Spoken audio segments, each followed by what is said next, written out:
नमस्कार, prime news देख रहे हैं आप और मैं आपके साथ अंजलि यादव। बुलेटिन की शुरुआत करेंगे इस वक्त की बड़ी खबर के साथ। सीएम धामी का एक दिवसीय दौरा रहेगा। पिथौरागढ़ का ये दौरा सीएम धामी करेंगे। सीएम धामी आपदा प्रभावित परिवारों से भी मुलाकात करेंगे।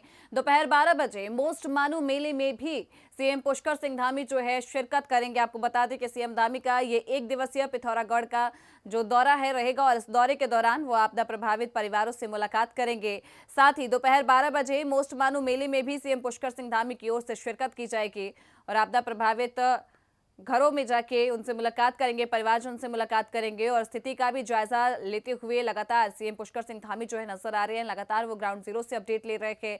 कई बार खुद भी ग्राउंड जीरो पर वो उतरे हैं और तमाम चीजों का जो है आपदा प्रभावित क्षेत्रों का भी उन्होंने दौरा किया और निरीक्षण करते हुए आज वो परिवारों से मुलाकात करेंगे। आपदा प्रभावित परिवारों से सीएम पुष्कर सिंह धामी जो है मुलाकात करेंगे। एक दिवसीय दौरा रहेगा इनका।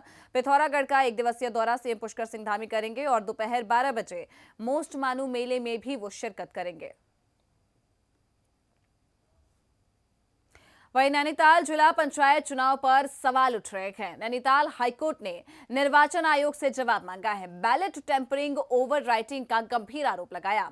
कोर्ट ने 2 दिन में रिपोर्ट मांगी है। उत्तराखंड हाईकोर्ट ने आज चुनाव आयोग से पूछा कि उन्होंने उन 5 लोगों के खिलाफ क्या एक्शन लिया जिन्होंने अपना मत नहीं डालने के लिए कोई अनुमति नहीं ली थी।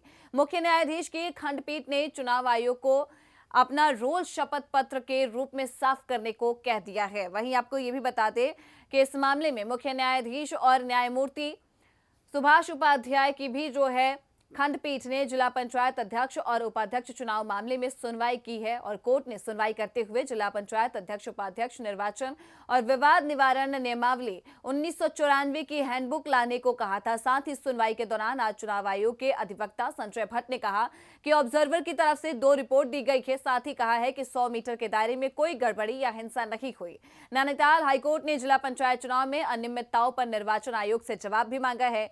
वहीं चुनाव में बैलेट टेम्परिंग और ओवर राइटिंग जैसे गंभीर आरोप लगे हैं। कोर्ट में मामले को गंभीरता से लेते हुए 2 दिन में रिपोर्ट तलब की। चुनाव की पारदर्शिता पर भी सवाल उठे हैं। बता दें कि प्रशासन की कार्यप्रणाली पर अब संदेह खड़ा कर दिया गया है। चीफ जस्टिस साहब का मेन मुद्दा ये था कि जब जैसे जैसे चुनाव डिक्लेयर होता है, जैसे ही चुनाव डिक्लेयर होता है तो सब पावर और फंक्शन सब उसके हो जाते हैं चुनाव आयोग के। अब चुनाव आयोग ने क्या डिसीजन लिए, उसको कैसे इंटीमेट किया, डिस्ट्रिक्ट अथॉरिटी में इलेक्टोरल ऑफिसर है, एसएसपी पुलिस वाला है, क्या क्या उसको बताया गया। तो इन सब चीज़ों पे बहस हुई और कोर्ट ने सवाल उठाए कि भाई जिला अधिकारी ने क्या इनको इंटीमेट किया या एसएसपी ने क्या इस पूरे घटनाक्रम की रिपोर्ट दी। तो ये पाया गया कि रिपोर्ट तो उनके पास थी लेकिन चुनाव आयोग ने कोई एक्शन नहीं लिया। उत्तराखंड में हाल ही में आई आपदाओं ने कई परिवारों को उजाड़ दिया और कई इलाकों में भारी तबाही मचाई है। उत्तरकाशी और संगली में जमीन धंसने की घटनाएं हुई। सयान चट्टी में लगभग जलभराव से लोगों को काफी परेशानी हुई और पौड़ी के सेंचुरी गांव में बता दें कि गांव के समेत कई लोग जो है वो पूरी तरीके से रह गए नवादा परिसर में। और ये बड़ी खबर सामने आ रही है। कई संगठनों की आपत्ति के बाद कार्रवाई की गई है। नवादा वन भूमि पर बनी अवैध मजार जो है उसको ध्वस्त कर दिया गया है। देहरादून में एक और मजार को ध्वस्त कर दिया गया। बड़ी खबर इस वक्त की आपको बता रहे हैं। वन भूमि में बनाई गई मजार को ध्वस्त कर दिया गया है। नवादा परिसर में जंगल में ये मजार बनाई गई थी जिसको ध्वस्त कर दिया गया। कई संगठनों की आपत्ति के बाद ये कार्रवाई जो है अमल में ले आई गई है और नवादा वन भूमि की बनी अवैध मजार को पूरी तरीके से ध्वस्त कर दिया गया है। देहरादून में एक और मजार को ध्वस्त किया गया है। बता दें कि वन भूमि में बनाई गई मजार को ध्वस्त किया गया और नवादा परिसर में यह मजार जो है जंगल में बनाई गई थी। कई संगठनों की ओर से आपत्ति जताई गई थी। उसके बाद इस कार्रवाई को अब अमल में लेकर आया गया है और कई संगठनों की आपत्ति जताने के बाद ये कार्रवाई की गई है। देहरादून में एक और मजार को ध्वस्त करने की कार्रवाई की गई। वन भूमि में बनाई गई मजार जो है उसको ध्वस्त कर दिया गया है। बता दें कि नवादा परिसर में जंगल में ये मजार जो है बनाई गई थी और ये तस्वीरें भी आपको दिखा रहे हैं। ध्वस्त करने की ये तस्वीरें सामने आई है। पीला पंजा चला है देहरादून में और वन भूमि में बनाई गई मजार को ध्वस्त कर दिया गया है। देहरादून में एक और मजार ध्वस्त की गई।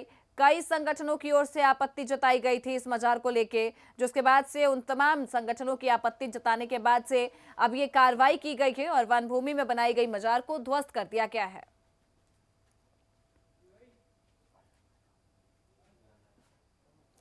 वहीं दूसरी ओर उत्तराखंड में हाल ही में आई आपदाओं ने कई इलाकों में भारी तबाही मचाई है। उत्तरकाशी और संगली में जमीन धंसने की घटनाएं सामने आई।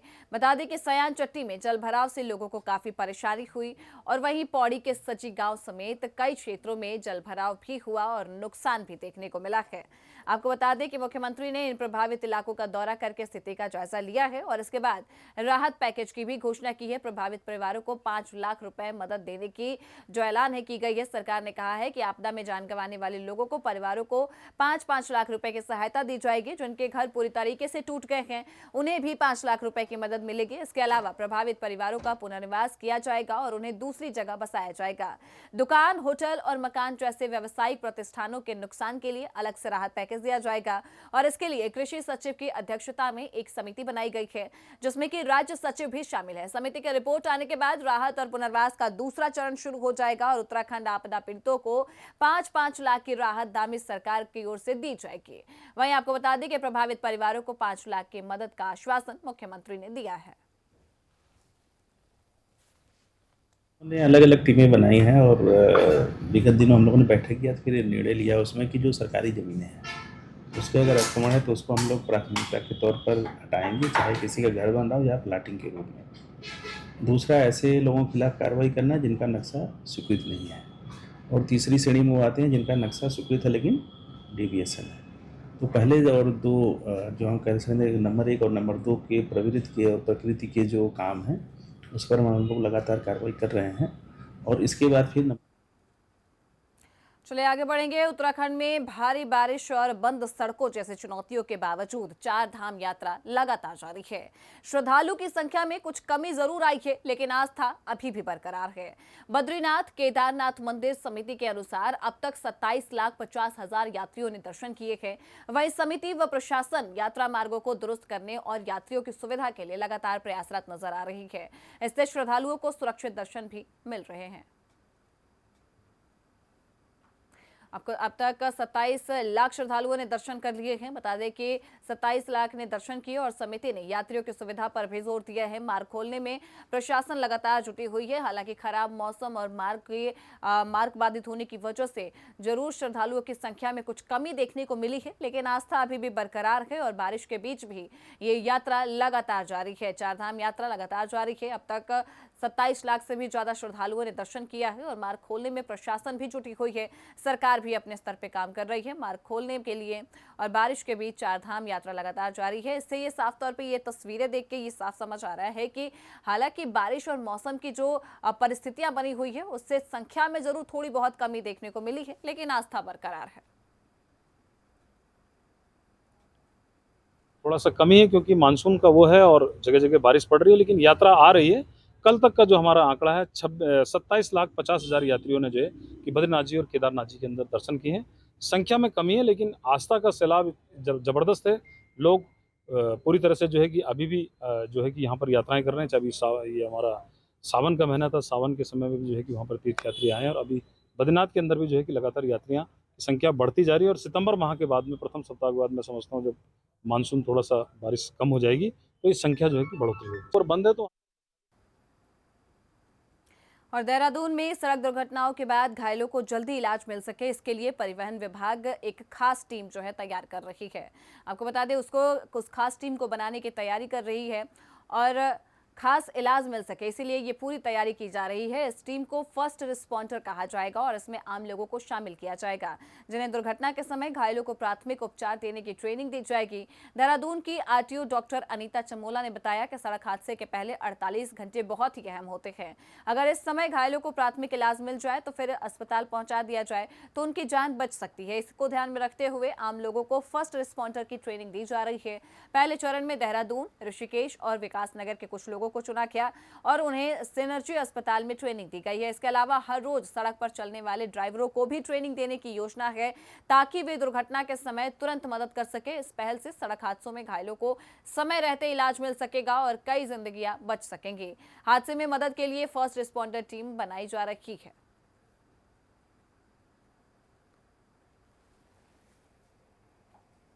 देखिए, प्रदेश में हो रही सड़क दुर्घटनाओं पर एक तरीके से नियंत्रण के लिए हम लोग प्रवर्तन की कार्रवाई तो करते हैं, लेकिन अगर दुर्घटनाएं हो जाएं तो जो गोल्डन आवर होता है, जो फर्स्ट 48 आवर्स होते हैं, उसमें केयर की ज़रूरत होती है मरीज को। लेकिन जो पहला घंटा होता है एक्सीडेंट का, उसमें अगर प्रॉपर फर्स्ट एड मिल जाए और नियर बाय हॉस्पिटल तक अगर हम एक्सीडेंट विक्टिम को पहुंचा दें तो फिर उसकी जान को हम बचा सकते हैं।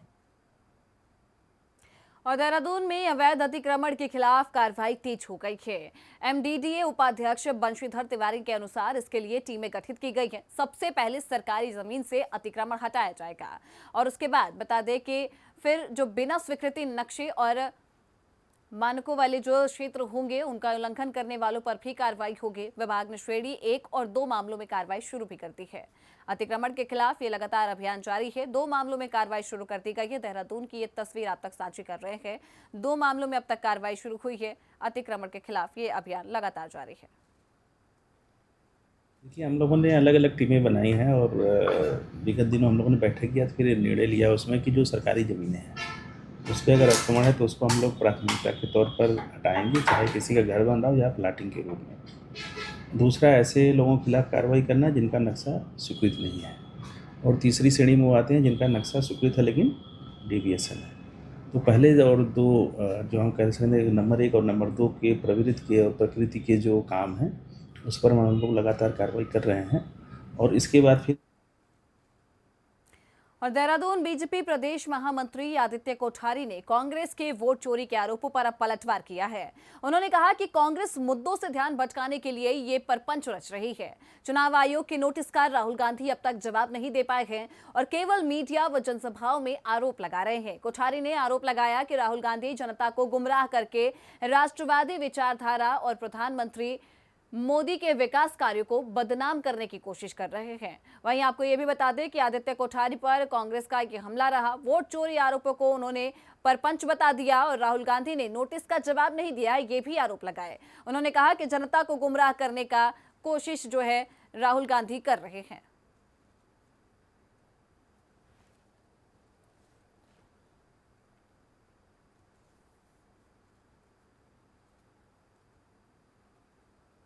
और आदित्य कोठारी की ओर से कांग्रेस पे हमला बोला गया है। आदित्य कोठारी ने राहुल गांधी के ऊपर तंज कसते हुए कहा कि उन्होंने नोटिस का जवाब नहीं दिया और जनता को गुमराह करने की कोशिश राहुल गांधी कर रहे हैं। उन्होंने कहा कि वो लगातार प्रधानमंत्री मोदी पर और चुनाव आयोग पर जो हमला कर रहे हैं वो बिल्कुल बेबुनियाद उसको बताते हुए उन्होंने कांग्रेस पर हमला बोला है। उन्होंने कहा है कि कांग्रेस के जो अध्यक्ष राहुल गांधी है उनकी ओर से जनता को गुमराह करने की कोशिश की जा रही है। आदित्य कोठारी की ओर से कांग्रेस पर यह बड़ा हमला।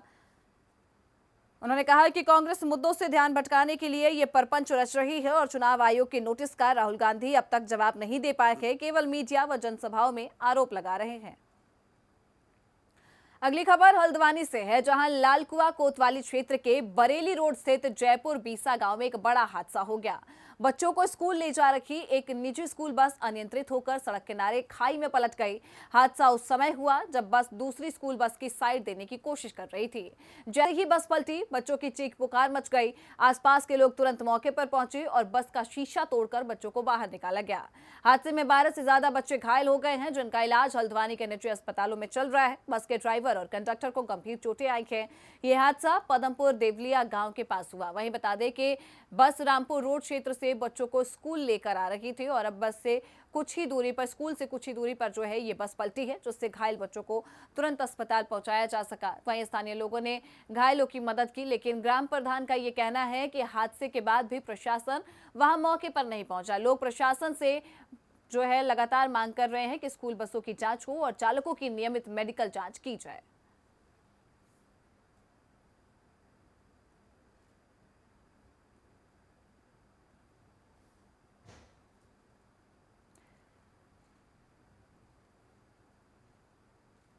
चलिए आगे बढ़ेंगे। देहरादून में मौसम विभाग ने आज उत्तराखंड के 7 जिलों में भारी बारिश की चेतावनी दी है और जारी कर दी गई है। ये चेतावनी बागेश्वर, चमोली और पिथौरागढ़ जिलों में भारी बारिश से बहुत बारिश होने की संभावना है। अभी ये भी बता दें कि देहरादून, उत्तरकाशी, नैनीताल और रुद्रप्रयाग में भारी बारिश का येलो अलर्ट तक जारी कर दिया गया है। मौसम विभाग ने लोगों से अपील की है कि वे सावधानी बरतें और सतर्कता बरतें तथा बिना जरूरी काम के घर से बाहर बिल्कुल भी ना निकलें, उससे बचे। उत्तराखंड के 7 जिलों में ये बारिश का अलर्ट जारी किया गया है। बागेश्वर, चमोली में भारी बारिश का अलर्ट है। वहीं देहरादून, नैनीताल में जो है येलो अलर्ट जारी किया गया है। मौसम विभाग ने लोगों से सतर्क रहने की भी अपील की है। उत्तराखंड के 7 जिलों में बारिश होने की आशंका जताई गई है और भारी बारिश की आशंका है। येलो अलर्ट जारी किया गया है 7 जिलों में। और इसी के साथ ही फिलहाल इस बुलेटिन में इतना ही। बाकी तमाम बड़ी खबरों के लिए आप देखते रहिए प्राइम न्यूज़। नमस्कार।